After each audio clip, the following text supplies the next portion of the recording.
What if you want to sell your company under the Innovator Founder visa? How does that affect your application for indefinite leave to remain or for an extension? Let's have a look at it.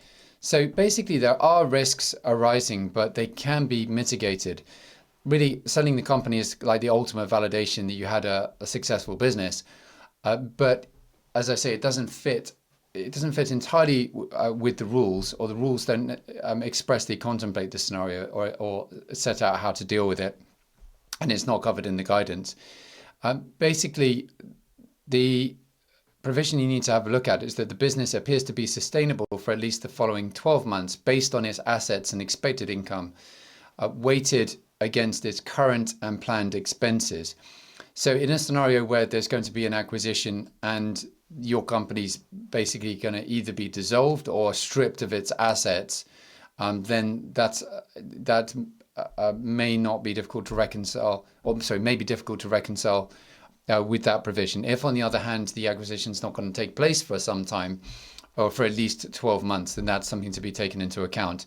You might want to consider when you're negotiating the SPA or the initial agreement, consider whether it's going to be simply the subsidiary is going to be taken over, become 100% owned by the parent company, but is going to continue to trade, or whether the IP, etc., is going to be transferred over. So those are relevant factors.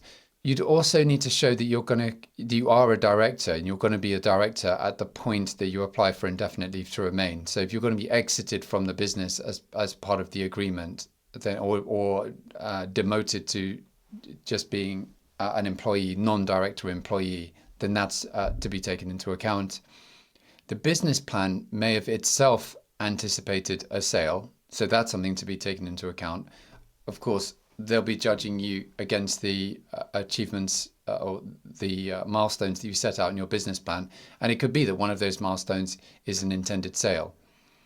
So if we go down a bit to the settlement success criteria, this is another factor. So on revenue, for example, if you're building towards the point where you're going to rely on the 500K criteria or even the 1 million criteria, then you'll want to make sure that the SPA doesn't interfere with that. So overall, though, it is possible to do, but you should be thinking about how you can apply for indefinite leave to remain beforehand, rather than just being reactive and responding to it afterwards. So there's some points here I've made. So you could secure an agreement for the purchaser of your company to sponsor you. So that's one step that you could take.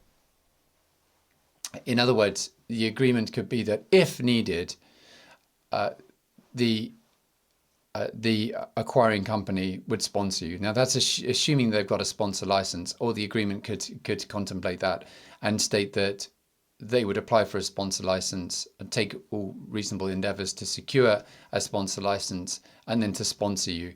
Of course, that's subject to you filling the criteria, but almost inevitably, if you're on this visa, then you're going to qualify most likely for a skilled role. Also, if you're not going to be owning shares in the company, that's likely to be helpful rather than unhelpful.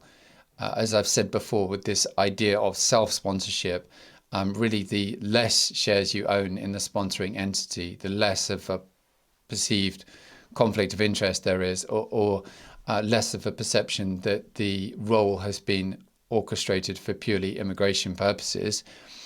And in this situation, you'll have certainly a genuine business, it's being acquired, and typically someone will stay on. If you've been a founder, then they'll want to tie you in as closely as possible, at least for a year,